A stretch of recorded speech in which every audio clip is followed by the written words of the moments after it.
As a matter of fact, it's almost instant. Ilang segundo lang. So, ang masasabi ko, ma'am, is though I do not claim ignorance about the moves before and long before and after a few months of respite, nandiyan na naman yung issue. So, I guess this mga ano na ito, with issues, I would call them, would hound me until the dying days of my life. Okay, so ano to, sir? So they won't really stop. Again? So talagang hindi sila titigil, sir? No, as I remain, mainly if I remain to be a politician all the year round. But might simmer a little bit down the line. Siguro pag hindi na masyado ako active. But for as long as I am there in the political arena of the Republic of the Philippines, I would be a constant, not really issue, but a good copy for whatever I say or whatever I do, what happened yesterday and what will happen tomorrow. All right. Ganon kayo. Sir, okay, sir, does this bother you, sir? Itong mga naglutamang information na meron ng warrant sa inyo, warrant of arrest? Alam mo, ma'am, sa totoo lang, I have been in politics for almost nearly 30 years. Been mayor, lahat na klaseng issue. Firstly as vice mayor, then congressman, then as president. Hindi ko naman siya nasabi minamaliit ko. Pagyayabang yan eh. But it's almost day in, day out, month long, year after year. It's has become an irritation, really. Especially if tanda ka na and you still have to deal with the same questions and issues until now. Pero I take it as part of my political life. Kasi nandyan ay early on nagpasok ako sa gobyerno as a prosecutor that verily as early as ilang taon lang pumasok na ako sa politika. Okay. Sir, kung sakali nga po na meron at kayo ay pasoman po, will you appear? Again, ma'am.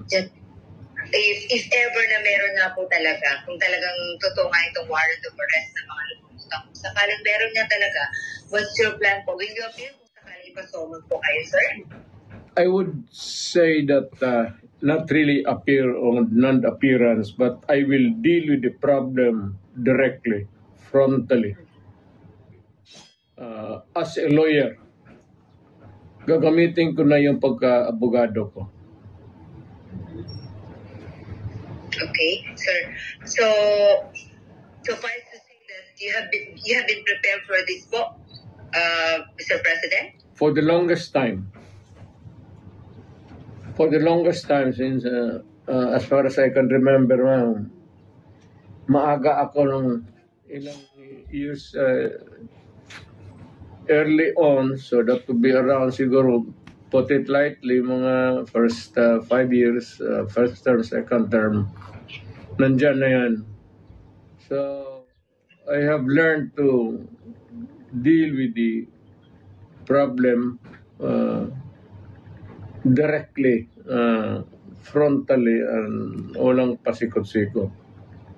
All right. I have been very frank all these years. All right. Okay. Sir, aside from this po, sir, meron din pong i-finance sa inyo sa DOJ na incite into sedition. Unang-una, what's your take on this po, sir, na kayo po ay na-file ng ganito, sir? Is it the sedition ngayon? That's different, sir, from ICC, sir. Meron din po, di ba, sir? May pinadin po sa inyo yung inciting sa DOJ. Inciting to sedition? Wala akong alam yan. Ngayon lang.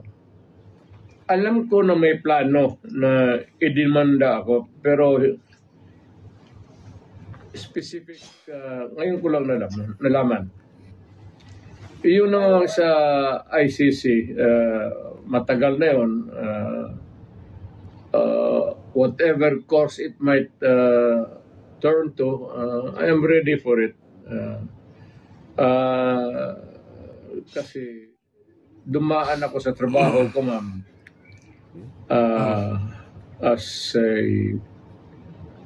an appointed elected official of the Republic. I do not there no excuses to give. I offer no apology.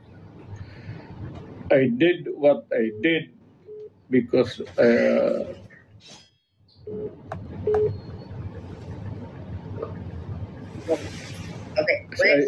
to continue, I said I did what I had to do kasi trabaho ko at ginawa ko. Whether or not it would run me down or push me up, it's too early for history to make the accurate count. Wala ako. I do not want to judge myself, except that I answer the problem, the questions, whenever it comes up. All right. Okay, sir.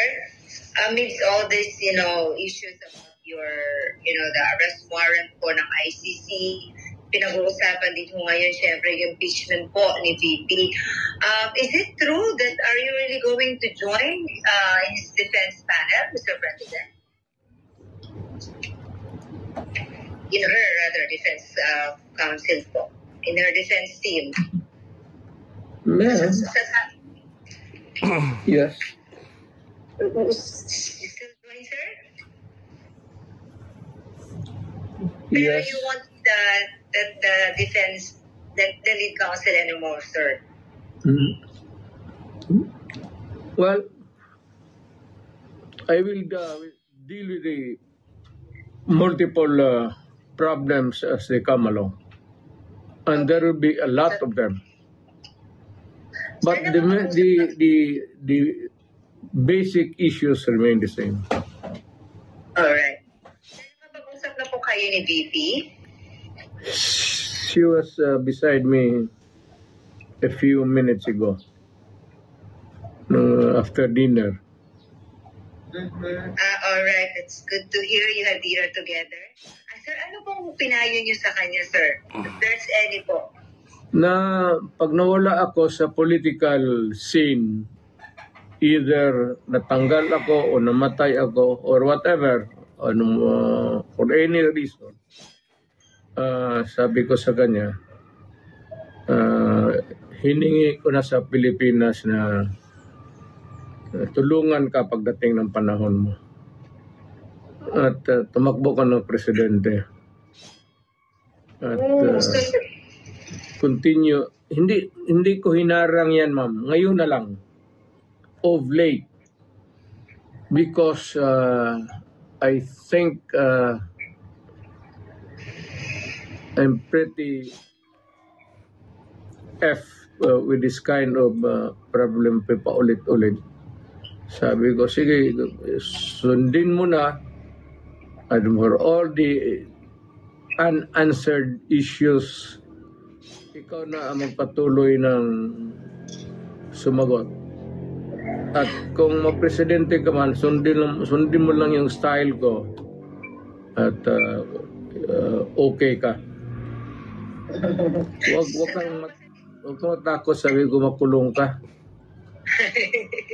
So did you say sundin ang style mo? Oo. Mhm. Anong particularly, sir, ang style ni PRRD ang gusto niyo makuha po ni VP Sara para mag-make okay talaga? You cannot change the Philippines overnight into a trouble-free country. But you can minimize the misery of the people in the hands of the oppressors and the criminals and all. Pwede mo na rin patayin lahat para isang hearing na naman. Sir, kaya yung mga ganyang salita mo, sir, kaya ano eh. Anyway, sir, tama yan. sir, napag-usapan niyo pa ni VP about sa kanyang impeachment, sir? Hindi naman naniniwala yung babae niya ng payo. At saka hindi naman interesado yan kung ma-impeach talaga siya o impeachment ay proceeding. The trial itself, you should not worry a bit. I don't know, but makita mo naman yung sa karakter ng babae na yan. It's totally indifferent yung mga problema na yan. I mean, she can always respond. But as always, she has been responding to me. Well, I can always transfer to a new life, a new beginning. Ganun yan siya eh. So, pagka nung kausap po ang tao, hindi mo mabigyan ng payo. What for? Hindi naman nakikinig. Okay. Sir, what made you change your heart? Kasi alam namin nung una, lagi dinidiscourage si Ma'am Inday na wag talagang tatakbo kasi you've been there. Alam niyo, ayaw niyo siyang mahirapan. What made you change your heart and mind and now you're convincing your daughter to run na po for president? Why the change of heart po? Para yung... Well, she truly loves her country. Dapat niyang gawin. At this time, at this point in time, when paalis na ako at patanda na. At maybe soon, sooner than expected, I will make my exit as a politician. And then how did she respond, or what was her reply po to you, sir? I think si Inday has become a political animal. Kasi lolo niya for the longest time, governor of Davao Province yung isa pa. Parang pumasok na sa subconscious level niya yung politika. Tapos ako,